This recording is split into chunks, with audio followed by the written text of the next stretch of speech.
নাও তুমিও খাও। সর্বানন্দ, ওর হাত কলাটা একটু খুলে দে তো। স্যার না না স্যার। আরে এর উপর আমার বিশ্বাস আছে, তুই খুলে দে।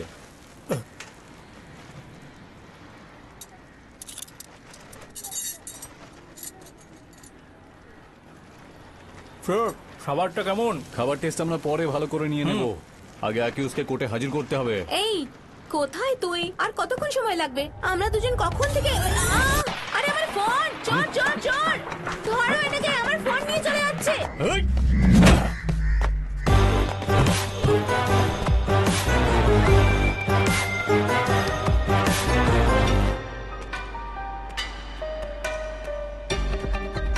এই নিন। Thank you sir. Thank sir.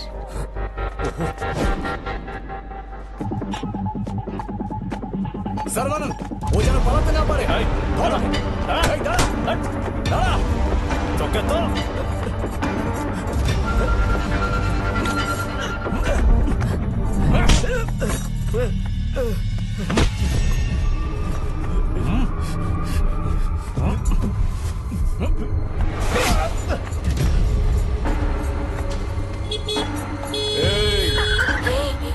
প্রাণে মেরে ফেলবো।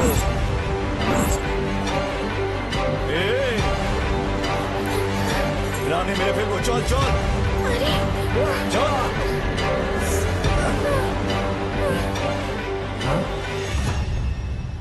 লজ্জা করছে না? তোমার যোগ্যতায় চাকরি পেয়েছো গর্ব করে বলেছিলে না? এই হচ্ছে তোমার যোগ্যতা প্রমাণ। খেয়ে দিয়ে কোর্টে যাবে, এটা কার আইডিয়া ছিল? আমার ছিল স্যার। অ্যাকিউজকে কি খেতে দেওয়া কোনো অপরাধ তো নয় স্যার। হ্যাঁ, হেড অফিস থেকে কেউ জিজ্ঞাসা করলে তাকে বলো। স্যার আমাকে মাত্র 24 ঘন্টা সময় দিন, যেভাবেই হোক আমি ওকে ধরে নিয়ে আসবো স্যার। আর এমনটা না করতে পারলে আপনি যা শাস্তি দেবেন আমি মাথা পেতে নেবো। তুমি শাস্তি পেলে আমার কোনো যায় আসে না, কিন্তু সব দোষ আমার উপরে এলে তখন কি হবে? Sorry sir.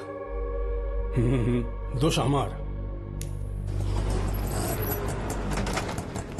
নমস্কার স্যার, বেল পাওয়া যাবে তো স্যার? হ্যাঁ, পেয়ে যাবে। সুরতা কুমার হাজির হও।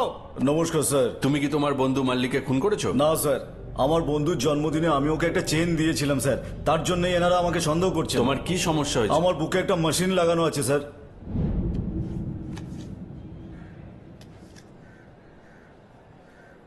তোমার বেলের জন্য কেউ এসেছে? আমি এসেছি স্যার। আপনি কে? স্যার আমার নাম আশা, আমি একজন মেডিকেল রিসার্চ স্টুডেন্ট। সমাজের এমন মানুষ যাদের কেউ হেল্প করার নেই, সেই মানুষদের আমি হেল্প করি স্যার। ওনার এক্ষুনি হেলথ চেক আপের দরকার আছে। আমি এরকম মানুষদের সাহায্য করার সব রকম চেষ্টা করি স্যার, তাই আমরা ওনার বেলের জন্য রিকোয়েস্ট করেছি। তোমার রিকোয়েস্ট ন্যায্য, তাই 10,000 টাকা জরিমানার বদলে তোমার রিকোয়েস্ট মঞ্জুর করা হচ্ছে। ধন্যবাদ স্যার। Thank you sir. এ যাতে আবার না অন্যায় কাজ করে সেটার দায়িত্ব আপনার হ্যাঁ উপর। একদম sir, thank you so much. দাদা, ডাক্তারের সাথে আমার কথা হয়ে গেছে, উনি সবকিছু দেখে নেবেন, আপনার কোনো রকম টেনশন নেওয়ার দরকার নেই। আপনার এই উপকার আমি কোনোদিন ভুলবো না ম্যাডাম।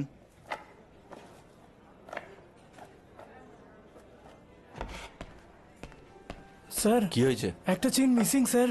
কি বলছো তুমি? হ্যাঁ স্যার, একটা চেন এখানে নেই। তুমি খেয়াল রাখতে পারো না? স্যার, আমি গুরু জুয়েলার্স থেকে বলছি। হ্যাঁ স্যার, আমার দোকান থেকে একটা সোনার চেন চুরি হয়ে গেছে। 2 দিন ধরে ক্যামেরাটা কাজও করছে না। দোকানের খদ্দেরদের সন্দেহ তো করতে পারি না। প্লিজ আপনি এলে ভালো হয়। হ্যাঁ, থ্যাংক ইউ স্যার। কোনো কাস্টমার বাইরে যায়নি তো? এখনো তো কেউ যায়নি। স্যার সুরতা যে মেয়েটাকে জোর করে নিয়ে গেছিল সে ওখানে বসে আছে। সুরতা কুমারের পার্টনার মনে হচ্ছে। আসতে ফেঁসে গেছে। যাও ওকে আমার কাছে নিয়ে এসো, যাও। হ্যাঁ স্যার। ডিসকাউন্টের পরে 64,000 হচ্ছে তো? 64,000 ম্যাম। ম্যাডাম এসআই স্যার ডাকছেন। এসআই ডাকছেন? আমাকে কেন ডাকছেন? সেটা আপনি ওনাকেই জিজ্ঞেস করে নিন। বলুন স্যার। কি নাম তোমার? আশা, কেন জিজ্ঞেস করছেন? শোনো আশা, চুরি করা চেন তুমি দিয়ে দিলে আমি তোমায় ছেড়ে দেবো। আমাদের ট্রিটমেন্টটা কিন্তু পুরো অন্যরকমই হয়। স্যার আপনার কোথাও একটা ভুল হচ্ছে স্যার। তুমি সুরতা কুমারের পার্টনার এটা জেনেই আমি তোমার সাথে কথা বলছি। দাও চেনটা ফিরিয়ে দাও। স্যার সরি স্যার, আমি এই চেনটা অন্য জায়গায় রেখে ভুলে গেছিলাম। স্যার সেদিন কি হয়েছিল সেটা না জেনেই আপনি কি করে আমাকে জেরা স্যার করতে পারেন? সরি স্যার, আমাদেরই ভুল হয়েছে। আমাদের স্টাফ অন্য জায়গায় চেনটা রেখে দিয়েছিল। Sorry sir. প্রপারলি চেক না করেই আপনি পুলিশকে ফোন করে দেন নাকি? পুলিশ ডিপার্টমেন্টকে ছেলে খেলা মনে করেছেন না? কেন কোনো কারণ ছাড়াই আপনারা আমাদের সময় নষ্ট করেন? সরি। আগে ভালো করে জিজ্ঞাসাবাদ করা শিখুন, তারপরে পুলিশ হওয়ার চেষ্টা করবেন। ঘুরবো? স্যার ওনার কি মনে হয় আমরা এমনি এমনি ঘুরি?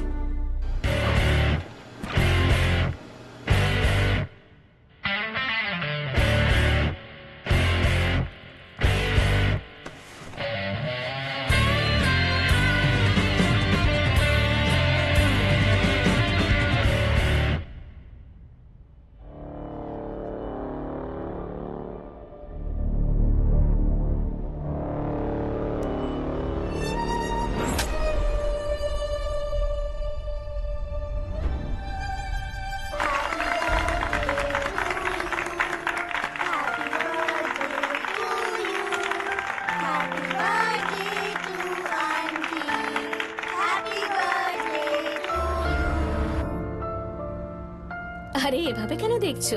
সবাই নিজের নিজের জন্মদিন পালন করতে এখানে আসে, কিন্তু তুমি তোমার প্রত্যেকটা জন্মদিনে এই অনাথ বাচ্চাদের সাথে তুমি তোমার জন্মদিন পালন করার কথা যে ভাবো, এটাই আমার ভালো লাগে। ওদের চোখে মুখে কত আনন্দ দেখেছো? বাচ্চাদের মুখে ওই আনন্দ দেখেই আমার আনন্দ হয় বাবা। আমি চাই যে আমার প্রত্যেক জন্মদিন যেন এইভাবেই সেলিব্রেট করা হয়।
হ্যালো, ভয় পেয়ে গেলি নাকি?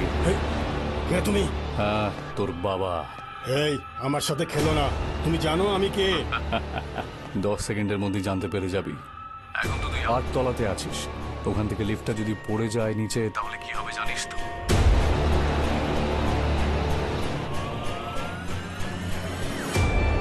এই এই কথা বলো, কি চাই তোমার?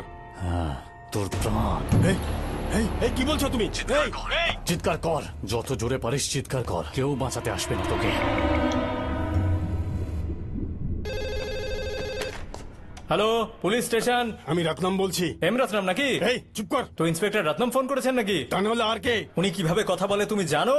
এই। সিংহকে কখনো গর্জন করতে শুনেছো? ওনার কথা বলার ধরন ওরকমই। তুমি তো একটা গর্তে লুকিয়ে থাকে ইঁদুরের মতো শোনাচ্ছ। গর্তেই আটকে পড়ে আছি আমি, একটা মলের লিফটে আটকে গেছি আমি। এক্ষুনি এসে বের করো আমাকে। এই, কেউ লিফট দিলে ভদ্রলোকের মতো চলে যেতে হয়। আরে গাধা, এটা একটা লিফট। লিফট যদি আমার ইন্সপেক্টর স্যার লিফটে আটকে থাকতেন না, তাহলে উনি কি আমাকে এই সময় ফোন করতেন?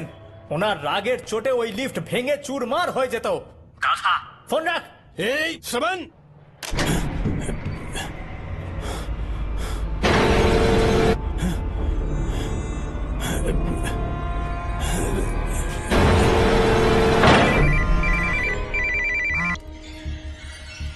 হ্যালো। ফোন কেটে দিলে কি তুই বেঁচে যাবি নাকি? এখন থেকে তোর কাউন্টডাউন স্টার্ট। 1 2 3 4 5। বাঁচাও আমাকে, কেউ আছো নাকি এখানে? বাঁচাও, সিকিউরিটি, সিকিউরিটি। 6।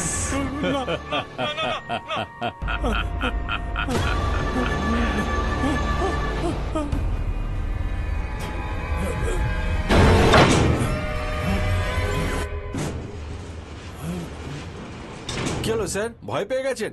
লিফট প্রোগ্রামে এরার ছিল, তাই আউট অফ কন্ট্রোল হয়ে গেছিল। আপনার আওয়াজ শুনে আমরা তো খুব ভয় পেয়ে গেছিলাম স্যার, ভাবলাম আপনার কিছু একটা হয়েছে। মৃত্যুর খেলা তো এরকমই হয়, ইঁদুর বিড়ালের খেলার মতন।